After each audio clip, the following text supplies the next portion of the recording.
Fala, turma, tudo bem? Bom, estamos aqui com mais um conteúdo do nosso projeto Dominando o Plantão, tá? Dessa vez um conteúdo extra que eu não tinha prometido de colocar, mas depois decidi em decorrência de inúmeros pedidos, que se chama hipodermóclise. A grande maioria de vocês já deve ter ouvido falar de acesso venoso, intramuscular, subcutâneo, por exemplo, para administração de insulina, intraósseo, mais acesso de hipodermóclise ou terapia subcutânea é um assunto, inclusive, pouco explorado no sistema educacional, tanto de graduação como de curso técnico. Então, como é para dominar o plantão, vamos aprender a dominar o nosso acesso de hipodermóclise, beleza? Bom, primeiro, quando a gente se depara com esse termo, existe aí um conjunto de acontecimentos, né? Algumas pessoas ficam incrédulas, outras associam a esse procedimento a uma imagem de dor, de desconforto para o paciente. Muitas pessoas ficam com desconfiança se realmente esse acesso traz alguma eficácia benéfica, algum benefício para o paciente, para a população. Em alguns casos, inclusive, associam apenas esse procedimento com o paciente em estágio terminal, ou seja, em pacientes que estão em cuidados paliativos, tá bom? Apenas é uma terapia que deve ser utilizada apenas para os idosos, ou seja, gambiarra, tá? E quem já conhece esse procedimento, tá bom? Quem já realizou e quem identificou aí, quem acompanhou realmente o seu paciente sabe o quão benéfico é essa forma de oferecer uma terapia farmacológica ao nosso paciente, tá bom? Então, vocês com certeza já conhecem a aplicabilidade da insulina, né, no tecido subcutâneo. Nós vamos inclusive utilizar o mesmo local. Algumas pessoas fazem a sua autoaplicação da insulina. Nós também utilizamos pelos profissionais da área da saúde, tanto no ambiente domiciliar, unidade básica de saúde, né?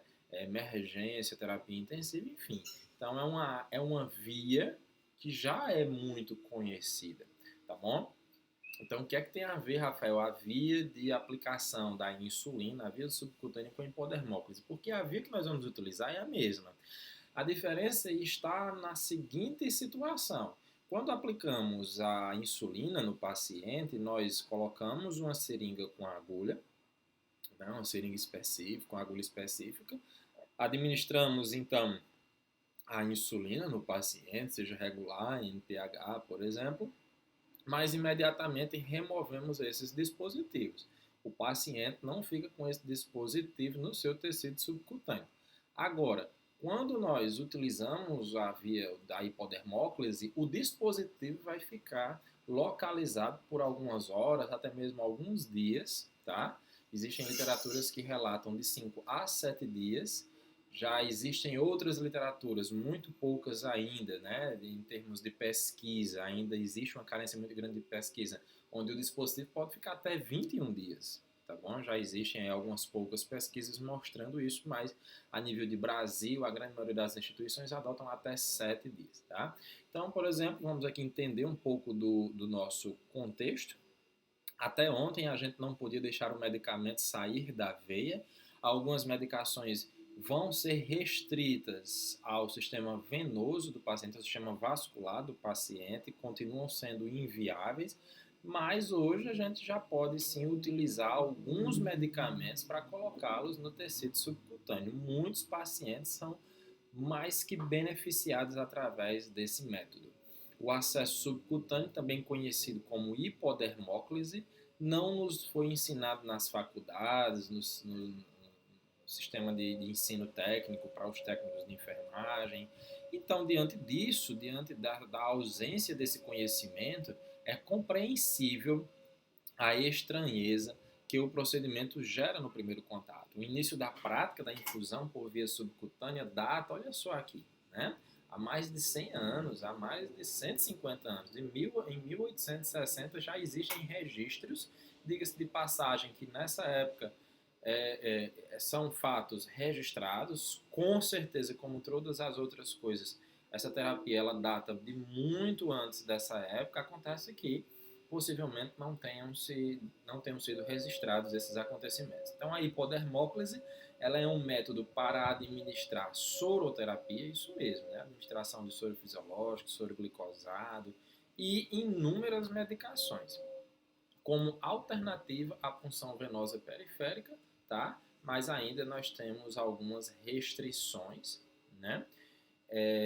Tanto para indicar quanto os tipos de medicamentos. A cada dia que passa, essas restrições elas vão sendo cada vez mais diminuídas. Então veja aqui, por exemplo, né, esse dispositivo de hipodermóclise colocado aqui na região infraabdominal, ao lado da cicatriz umbilical, tá bom? O paciente aí se beneficiando dessa terapia. Aqui eu não sei se você consegue identificar, mas essa região é a região dorsal aqui, tá? Na região entre as escápulas, tá bom? Perceba aí, ó, a aplicabilidade do dispositivo, inclusive o direcionamento dele, tá?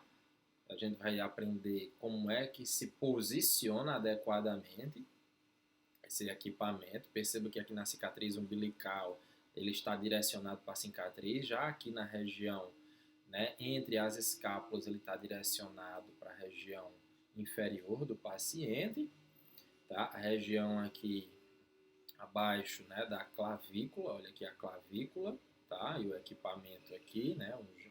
Quando iniciamos, inclusive, essa terapia, utilizávamos bastante os scalpes, e aí foi passado depois para o gelco, tá? Que é muito melhor. O processo inflamatório, presença de sinais flogísticos é muito menor, tá bom? Aqui na região posterior da coxa, tá? Já com gelco, inclusive. Na lateral aqui do braço, ok? A aplicabilidade aqui, o colega fazendo a colocação desse equipamento, olha aqui, tá bom? Então, mesmo assim, né, mesmo datando esse procedimento, né, do século XIX, né, provavelmente muito antes do que isso, a hipodermóclise ainda pode ser novidade para muitos profissionais de saúde. Por exemplo, eu mesmo me deparo com a sugestão dessa técnica ainda hoje, tá?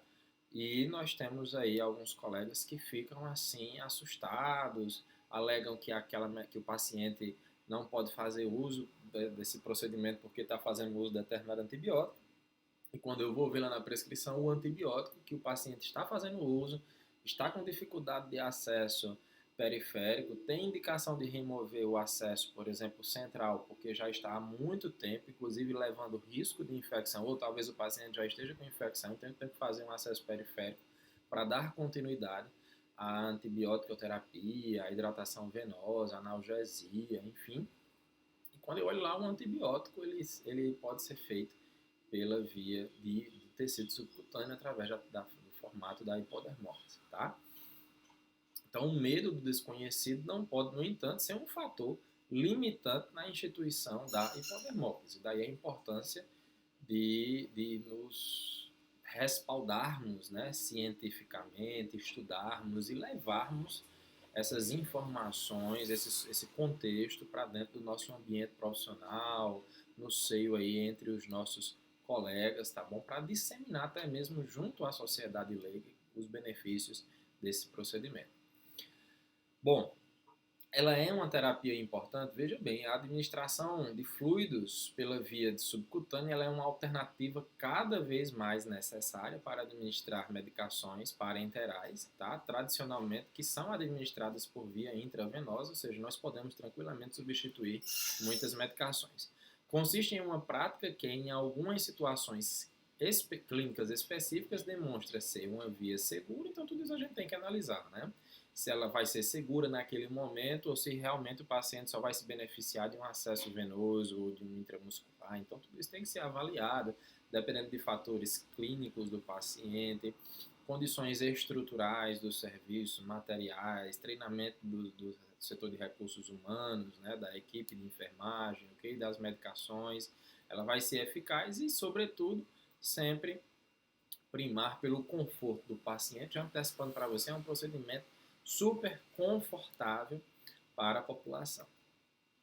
O acesso venoso em pacientes idosos, desidratados, em delírio ou em final de vida, pode vir a ser um desafio. A enfermagem aí que lida com essa população específica sabe o quão é difícil, né, realizar um acesso venoso nessa população, nesses pacientes, levando inclusive ao aumento dos níveis de dores, de insatisfação em decorrência de um procedimento cada vez mais difícil em decorrência da clínica, por exemplo, do paciente.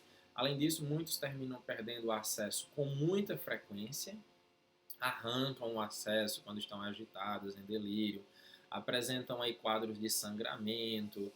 A grande maioria desses pacientes tem uma ausência de difícil local de punção, tá? Então isso faz parte do nosso dia a dia também dos pacientes. A via oral, ela seria uma excelente opção. Contudo, tá? Contudo, alguns pacientes não se beneficiam da via oral. Então, diante disso, eu tenho que ter uma alternativa. Ok? Locais de punção. Bom, antes de mais nada, quero dizer a vocês que há necessidade de você avaliar se o tecido subcutâneo tem uma espessura que varia de 1 a 2,5 centímetros, tá? Esse é o recomendado, inclusive pacientes caquéticos, nós não vamos, é uma das contraindicações para fazer a colocação desse dispositivo. Então você vai avaliar lá a pele do paciente, alguns locais, eu já mostrei aqui as imagens para vocês, e aí dependendo do local você vai ver que naquele momento, naquele local não é viável, então você vai procurar em outro local. Cada paciente ele pode ter até 2 acessos, tá bom? Anote isso. De preferência sempre localizados em lados contralaterais. Eu já vi a seguinte situação: o paciente está com 2 acessos no mesmo lado. Então, de preferência, um do lado direito ou do lado esquerdo, para não fazer uma sobrecarga hídrica naquele lado, né? Gerar edema. E sempre que é indicada uma nova punção, esta deve respeitar uma distância mínima de 5 centímetros do local da punção anterior. O que é que isso significa? Bom, você fez um acesso aqui na região infraclavicular, tá?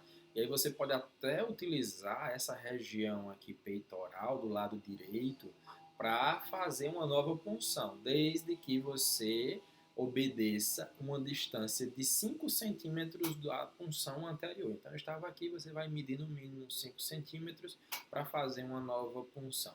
Rafael, posso refazer essa punção nesse local daqui a quanto tempo? O ideal é que ela seja feita novamente nesse mesmo local daqui a 10 dias, tá bom? Esse é o ideal. Quando você for criar aí o seu protocolo, dar uma orientação a algum profissional, inclua essa informação. Então estão aqui os locais, por exemplo, na região abdominal. Cada local, o mínimo, né, de vazão no prazo sempre de 24 horas é de 250 ml até 1.500 ml. Vai até ter cuidado, porque às vezes a literatura generaliza. Ele diz qual é a vazão, né, qual é o quanto em ml determinado local pode receber. Bom, cada local pode receber até 1.500 ml, contudo depende do local. Se for, por exemplo, na região abaixo da clavícula, no máximo 250 ml, então o gotejamento já vai ser diferente. Se for na região anterolateral da coxa, o paciente pode receber no prazo de 24 horas, tá? de cada lado, até 1.500 ml. Então a vazão já vai ser diferente do que na região subclavicular. A vazão, o gotejamento da vazão subclavicular é mais baixo, e da região anterolateral da coxa, o gotejamento, a vazão, se estiver lá usando a bomba de infusão, porque pode utilizar, se beneficia também bastante, é muito maior. Tá? Lembrando que eu posso utilizar uma na região anterolateral da coxa do lado direito e outro acesso do lado esquerdo. Então aqui o meu paciente vai receber aí 3 litros no prazo de 24 horas, né? No prazo de 24 horas, se estiver na região anterolateral da coxa. Se você tiver com um acesso na região anterolateral da coxa e o outro acesso na região deltoide, aí o meu paciente já vai se beneficiar com 1.750 ml, porque na região deltoide aqui o paciente só pode receber no máximo 250 ml no período de 24 horas, ok? Então ficar atento a esse detalhe.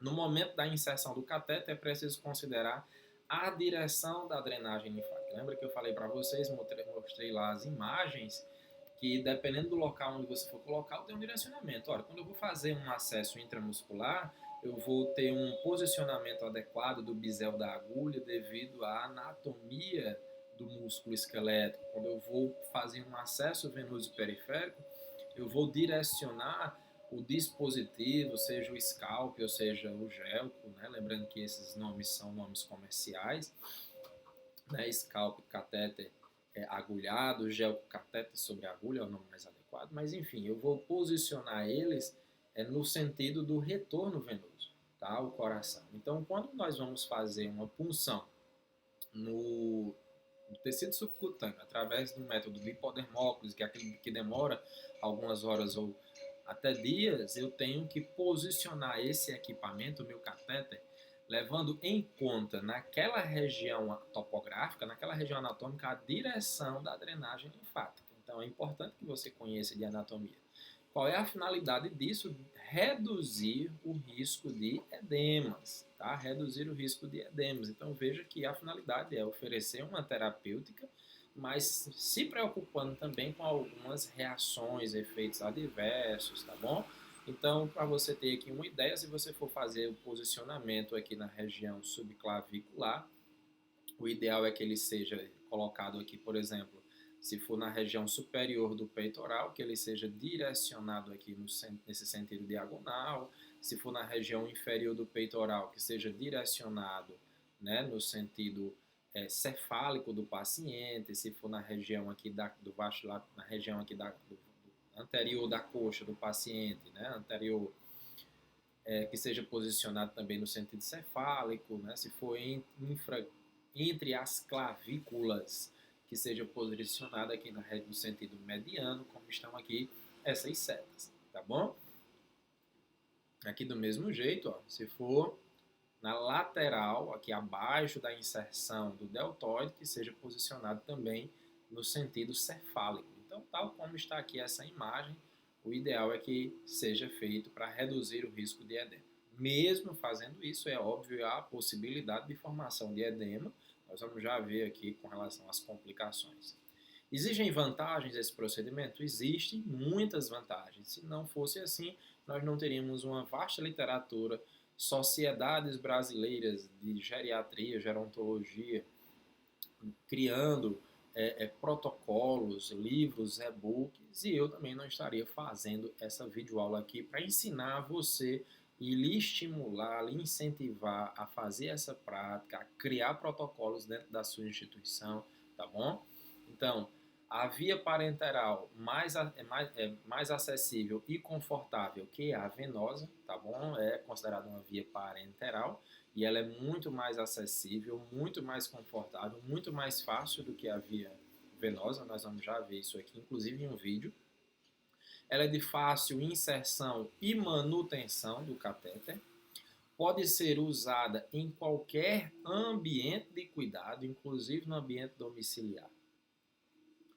Complicações tanto locais quanto sistêmicas são muito raras. Baixo risco de efeitos colaterais sistêmicos e redução, inclusive, da flutuação nas concentrações plasmáticas dos opioides. O que é que isso significa? Veja bem, quando você administra uma medicação pela veia do paciente, a concentração plasmática, ou seja, a concentração dessa medicação circulando no organismo dele, é variável. E como é variável, os efeitos também são variáveis, tanto os efeitos terapêuticos, como por exemplo os opioides, a analgesia, o efeito benéfico da analgesia é variável, ora o paciente vai sentir dor, ora não vai sentir dor, isso acontece em decorrência da flutuação na concentração plasmática, bem como também quando eu tenho uma concentração muito elevada, quando ela sobe, quando ela tem um pico de concentração, além dos efeitos benéficos, eu também acompanho, né, o acompanhamento dos efeitos colaterais de todas as medicações. Então, quanto maior a concentração plasmática, maiores são os riscos de efeitos colaterais. Isso raramente acontece quando há o acesso da hipodermóclise, porque na hipodermóclise, se o paciente, é óbvio, tiver uma boa perfusão naquele local, a concentração plasmática ela é praticamente constante. E aí, como ela é praticamente constante, as reações, né, adversas, os efeitos colaterais são praticamente mínimos, tá? Em decorrência dessa, não existe essa, praticamente não existe essa flutuação nas concentrações plasmáticas. Isso é um excelente benefício, tendo em vista que um dos principais problemas das medicações, como por exemplo os opioides, é esse surgimento de efeitos colaterais, tá bom? E baixo custo. Praticamente nós vamos precisar aí de poucos equipamentos. Um scalp, por exemplo, se você não tiver um gel, um scalp resolve bastante a vida do paciente, a seringa, a agulha, né, a medicação, tá? Existem desvantagens? Bom, existem desvantagens sim, tá? O volume e velocidade de infusão ela é limitada. Por exemplo, se o paciente tiver um quadro de choque hipovolêmico por uma hemorragia, eu não vou poder utilizar e posso até utilizar, mas o paciente não vai se beneficiar tanto assim porque a vazão, o volume, ele é limitado. A absorção, ela é variável, né, como eu disse a vocês, se o local ele precisa ter uma boa perfusão, precisa ser bem vascularizado para poder a medicação atingir o seu efeito terapêutico. Limitação de alguns medicamentos, tá? Não são todos os medicamentos, nós não temos nem, eu acredito que nem 50 medicamentos que possam ser utilizados, tá? E limitação também de eletrólitos. A grande maioria dos eletrólitos, né, não podem ser feitos. Existem contraindicações, claro, você tem que saber quais são as contraindicações, tá? Existem dois tipos, as absolutas e as relativas. A absoluta começa aqui com a recusa do paciente. Temos que respeitar, ele não vai recusar só isso, é provável que ele recuse muita coisa.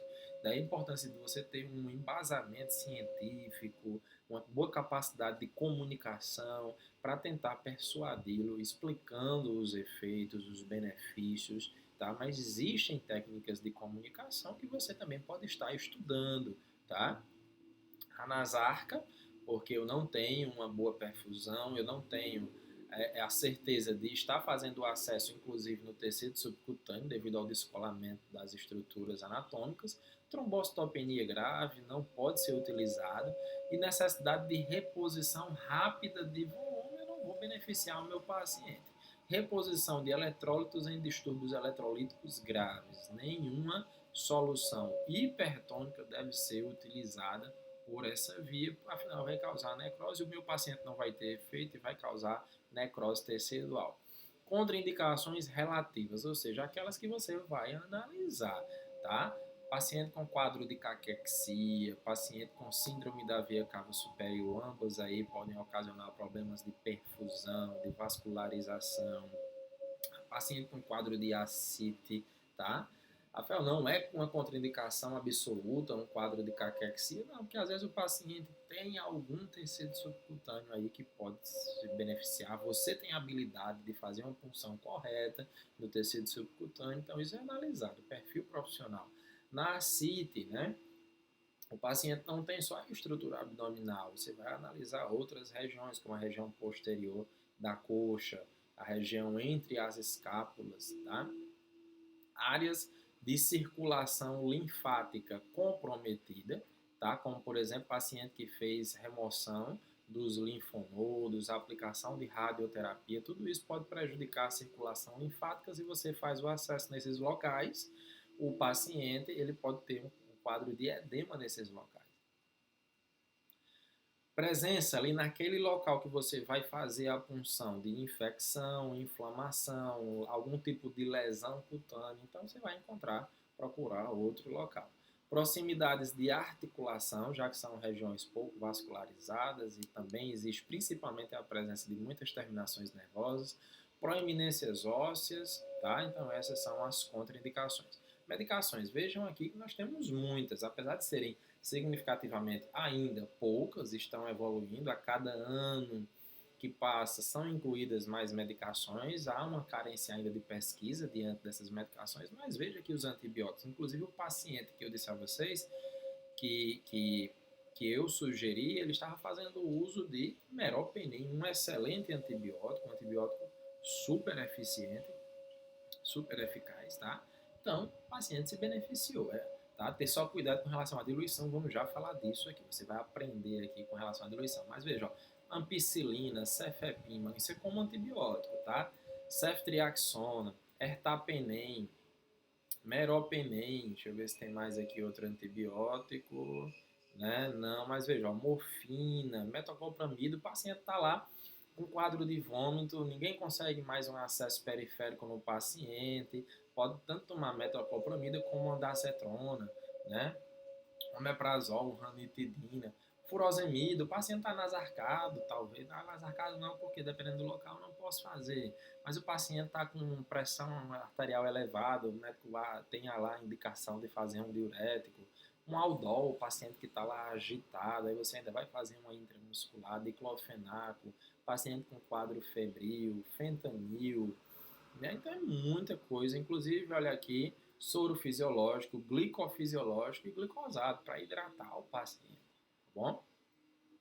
É importante sempre se atentar às diluições de cada medicação antes da administração, bem como o volume máximo da infusão para cada local. Vamos já vimos aqui que existe um volume mínimo de 250 ml no prazo de 24 horas, existe um volume máximo de até 1.500 ml também no prazo de 24 horas por sítio de inserção. Vamos já falar das diluições. Existem medicações que, quando misturadas, perdem suas características farmacológicas e acabam por precipitarem, formando cristais e também pelo risco de reação local, tá? Isso aqui é a questão da interação medicamentosa. Eu, particularmente, não gosto de fazer mistura de medicações pelo tecido subcutâneo, mesmo que haja indicação, tá? O excesso de cuidado é importante. Essa tabela aqui é para mostrar a vocês quais são as medicações que são compatíveis, a letra C, ó, quando misturadas, tá? E incompatíveis quando misturadas, tá bom? Então, por exemplo, o midazolam. O midazolam, onde tem C aqui, é porque ele é compatível com a dipirona. Mas o midazolam já é incompatível se for misturado com a furosemida. Na dúvida, coloque em frascos separados, tá? Em seringas separadas, tá bom? Mas tá aí essa tabela, se você quiser aí aprender um pouco mais, é importante como medida de segurança, tá? Às vezes a sua instituição tem a cultura, tem o hábito de fazer mistura lá das medicações, tanto na seringa quanto nos frascos de soro, então é permitido em alguns casos aí, como você está vendo, em outros é incompatível. Bom, eventos adversos existem? Claro, existe evento adverso para tudo, né? Só que com relação à hipodermóclise são mínimos, principalmente se eu tiver cuidado, são quase que inexistentes. Nós vamos ter aqui reações locais, tá? Eritema, geralmente é muito comum ter um eritema, tá? É um eritema leve, mas é possível que aconteça todos os dias que o paciente fica aí com hipodermóclise. Hematoma, se surgir hematoma, sugiro que retire esse dispositivo, tá bom? Edema, se surgir um edema leve, é comum, tá bom? Orientar, às vezes você vai fazer isso no domicílio, o paciente fica lá, o familiar, o paciente, o acompanhante se assusta, até mesmo na instituição de saúde, então é importante fazer essa orientação. Endurecimento da pele. Aqui, se ficar endurecido, sugiro que tire o dispositivo e posicione em outro local. Às vezes fica parecendo com uma casca de laranja, tá? Então é importante, é um sinal aí de inflamação. Extravasamento, retire do local. Prurido, coceira, se for intenso, incomodar, retire. Dor, retire do local também. Se inflamação e infecção, é óbvio. Tá? Então, eritema, avaliar o nível de eritema e edema, avaliar o nível de edema. Caso os sinais de irritação local persistam por mais do que 4 horas após a punção, recomenda-se a troca do sítio, lembrando que se você for trocar para um local perto, obedecer um espaço de no máximo 5 centímetros de distância e lembrar, por favor, de fazer o registro no prontuário do paciente. É importantíssimo para que a equipe do dia seguinte e dos próximos dias saibam o que é que está acontecendo 100% junto ao seu paciente. Esse tempo aqui é uma sugestão, ele pode ser variável conforme os protocolos da instituição, tá? Eu, por exemplo, dependendo do paciente, se é um paciente um pouco mais grave, eu recomendo que, se no máximo em 1 hora esses sinais de irritação continuarem, persistirem, retire o dispositivo e coloque em outro local. Relato de dor ou faces de dor ao início da infusão são os principais indícios de que a punção está fora do espaço subcutâneo. Inclusive, eu vou ensinar para você, no ato da punção, como você identificar se o equipamento está ou não no tecido subcutâneo. Porque você não tem ali, às vezes, um aparelho de ultrassom, né, para identificar se o catéter realmente entrou ou não no espaço subcutâneo, tá bom? Mas, na dúvida, mesmo fazendo esse teste que eu vou ensinar e o paciente apresentando dor, retire o equipamento. Retire o equipamento, tá? Em vigência de sinais flogísticos, o catéter deve ser retirado, já falamos sobre isso, e aquele sítio estará contraindicado para novas punções por no mínimo 10 dias, tá? Aqui a grande maioria da literatura fala em 10 dias, então é importante obedecer isso. Caso ocorra um edema local, a primeira providência é a redução da velocidade. Então, ali, como eu disse a vocês deixam edema leve. Você pode reduzir a velocidade, porque o tecido subcutâneo ele demora a absorver aquela medicação. Contudo, tem alguns pacientes que têm uma baixa perfusão, uma baixa vascularização. Então, quanto mais deficientes são esses dois quesitos, mais aquela medicação vai se acumular ali e o edema vai aumentar. Então, você vai diminuir a vazão, o gotejamento, né? Tem gente que se preocupa qual é o gotejamento e tal. Então depende, a gente inicia com um gotejamento, geralmente 21 gotas por minuto, que dá mais ou menos 60 ml por hora, tá? E aí a gente pode aumentar um pouquinho sim, tá? Ou diminuir, depende do que vai acontecendo com o paciente. Todos os medicamentos que são administrados pela via subcutânea devem ser da forma diluída ou devem ser diluídos, tá? Preferencialmente em água para injeção, água destilada, podendo ser também realizada em soro fisiológico. Geralmente a diluição é de 1 ml do medicamento para 1 ml do diluente. Então, por exemplo, se o medicamento tem 2 ml, nós vamos diluir ele em 2 ml de soro fisiológico, tá? A administração recomendada é em bolos ou em infusão contínua. Ter cuidado aqui com relação a esse bolos, porque o bolos ele é em até 1 minuto, tá? E de preferência, quando se vai fazer no tecido subcutâneo, fazer exatamente o que a gente chama de bolos lento. O que é o bolos lento? É obedecer esse prazo de 1 minuto, né? Não injetar de uma vez com uma seringa, tá bom? Então fazer um bolos lento. Aqui está a cereja do bolo para vocês. A grande maioria dos profissionais prescritores tem dificuldade de saber qual é a diluição das medicações. Sim, porque a diluição ela é diferente da via intravenosa, tá? Então, alguns prescritores têm essa dificuldade. Então, por exemplo, a ampicilina diluir em 50 ml, cefepim diluir em 100 ml, tá bom? Aqui, ó, dipirona, diluir em até 20 ml, tá bom? Ertapenem, diluir em 50 ml, ok? Isso aqui são exemplos para vocês, ó. Tá? Fenobarbital pode ser diluído em 100 ml, tá bom? Fentanila, né? A gente vai diluir 4 ampolas aí em 210 ml. Furosemida, uma ampola em 10 ml, tá bom? Olha aqui o meropenem, que foi o caso do paciente que eu dei o exemplo, 100 ml, tá? Então, aqui são exemplos. O paciente está lá com quadro de vômito, pega uma ampola lá de metoclopramida, dilui em 50 ml, né? Morfina, por exemplo, geralmente a gente faz a aplicação em bolos, tá bom? Geralmente faz lá a aplicação para o paciente em bolos, né? Ranitidina em 50 ml. tramar um ICML, enfim, tá? Ok. Então aqui com relação aos soros, tá? Eu posso fazer soro fisiológico, glicofisiológico e glicosado. E eletrólitos eu posso fazer, hoje as pesquisas já autorizam a gente fazer NaCl a 20% e KCl a 19,1%, sempre ambos sempre diluídos, beleza? Bom, quero introduzir, Rafael, a hipodermólise no meu serviço. O que é que eu posso fazer? Bom, primeiro ler muito, estudar muito conteúdo, mas se você quiser, pode me chamar, tá? Pode me chamar, fiquem à vontade aí, todo mundo tem aí que está nas minhas redes sociais, deixa um direct, uma mensagem, quem tem aí meu WhatsApp, meu Telegram, pode me chamar por quê? Porque eu vou fazer o treinamento gratuito.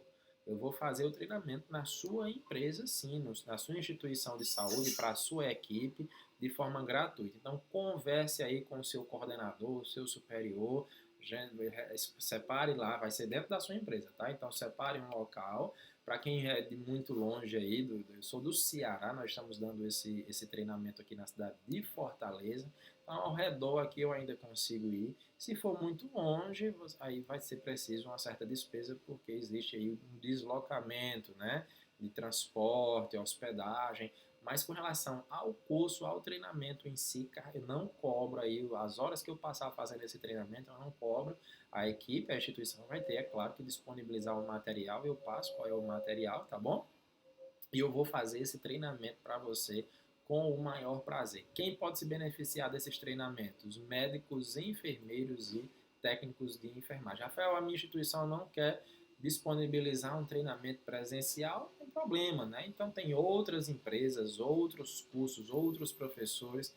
Além disso, né, ler bastante sobre o conteúdo, tá bom? Acompanhar algum serviço que já possua esse treinamento, aliás, esse procedimento, tá bom? Você vai lá, passa um dia, uma manhã, uma tarde visitando o local, pegando orientações, algum colega que já faz esse procedimento em determinada instituição, pode lhe mandar aí um protocolo, tá? Lembrando que é importante estabelecer um protocolo para que todos os profissionais falem a mesma linguagem, beleza? Então aqui vou mostrar aqui para vocês esses vídeos, tá? São 2 vídeos dos profissionais aqui que eu treinei fazendo esse procedimento, tá bom? Então aqui vai iniciar a introdução, vou falar aqui de uma pequena falha que foi orientado no momento, tá bom? Só voltar aqui, ó. Não sei se você percebe, mas essa pessoa aqui, ela vai entrar com uma angulação significativamente alta e eu solicitei que ela diminuísse um pouco a angulação. A gente faz uma angulação de mais ou menos 30, né, 25 graus aí, tá? Até 40 graus, depende, eu tenho que analisar, depende da espessura do tecido subcutâneo. Esse era um paciente que estava super desidratado e ele foi beneficiado com uma hipodermólise dos dois lados, tanto no lado direito quanto no lado esquerdo, para receber hidratação. O paciente estava super desidratado, tá? Não aceitava, estava de difícil acesso, o acesso venoso dele era muito difícil, era só para hidratação, então não tinha sentido fazer um acesso venoso central, tá? Os riscos de infecção são altos, né, de complicações como pneumotórax, então a gente conseguiu beneficiar ele aí por 24 horas de hidratação, tá? Então perceba que ela vai alterar a angulação, né? Então, ó, o gel, ó, baixa um pouco, baixa novamente, eu solicitei 2 vezes, introduziu, né? Olha, tá vendo que ela faz um movimento para um lado e para o outro? Lembra que eu disse a você que ensinar você qual era a técnica que você iria utilizar para identificar se realmente estava no tecido subcutâneo? Ela faz uma movimentação que você vai ver melhor quando o paciente recebe o mesmo acesso do outro lado. Mas eu vou só voltar aqui um pouquinho, porque quando fizer esse movimento, até voltando aqui o vídeo, ó, a gente vê ela fazendo, jogando para um lado e para o outro o equipamento. Se tiver no tecido subcutâneo, você não vai encontrar resistência ao manusear o equipamento. Eu vou usar aqui, por exemplo, a seringa, essa caneta. Quando você introduz lá o dispositivo no tecido subcutâneo, se você tentar fazer o movimento, encontrar resistência, é porque não está no tecido subcutâneo, provavelmente esteja no músculo. Então, sugiro remover o equipamento. Agora, quando você faz e ele está solto, é porque está no tecido subcutâneo, ok? Perceba aqui, ó, que ela vai fazer, a pessoa vai fazer esse movimento, ó, tá? Então, é necessário que se faça esse movimento. A gente aspira, né? Faz a remoção do mandril, do dispositivo, aspira, e se não deve vir nenhum sangue, porque se vier é porque está numa veia, não está no tecido subcutâneo, então tem que fazer outra punção. Aqui o outro vídeo você vai ver melhor, tá? Faça essa prega, né, esse sinal de prega com os dedos, tá? Para melhorar o posicionamento do tecido subcutâneo, facilitando assim a certeza, dando mais certeza de que está no tecido subcutâneo. Introduz, faz o movimento, ó, equipamentos completamente solto, ok? Se encontrar resistência, remova. Mais uma vez.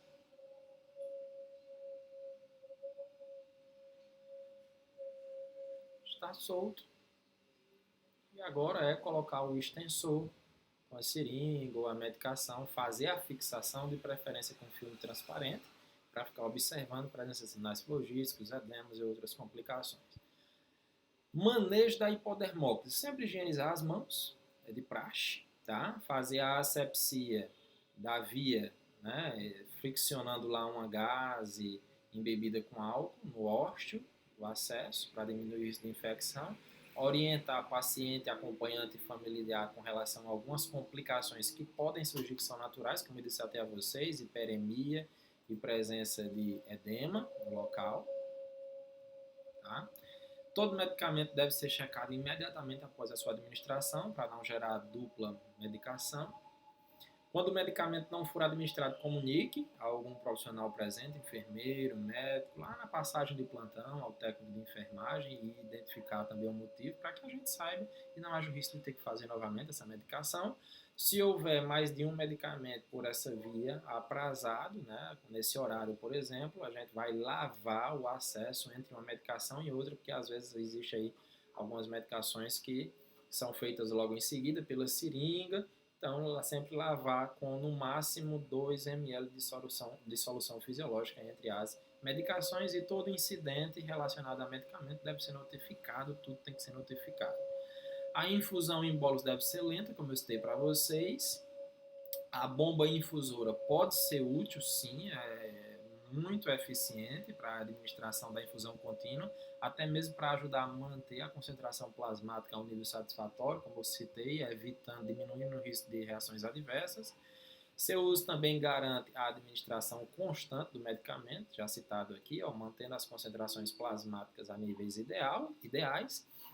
Além disso, deve ser evitada, né, no caso da bomba de infusão, uma infusão rápida e com relação ao gotejamento, a velocidade de infusão, né, em ml de 60 a 125 ml hora, o que equivale aí, respectivamente, a 21 gotas por minuto ou a 42 gotas por minuto, sempre observando ali quando aumenta ou diminui a velocidade de gotejamento, duas coisas no mínimo: surgimento de reações adversas locais ou sistêmicas, e se a medicação está surtindo o efeito desejado, porque o efeito terapêutico também vai surgir em decorrência da velocidade de infusão.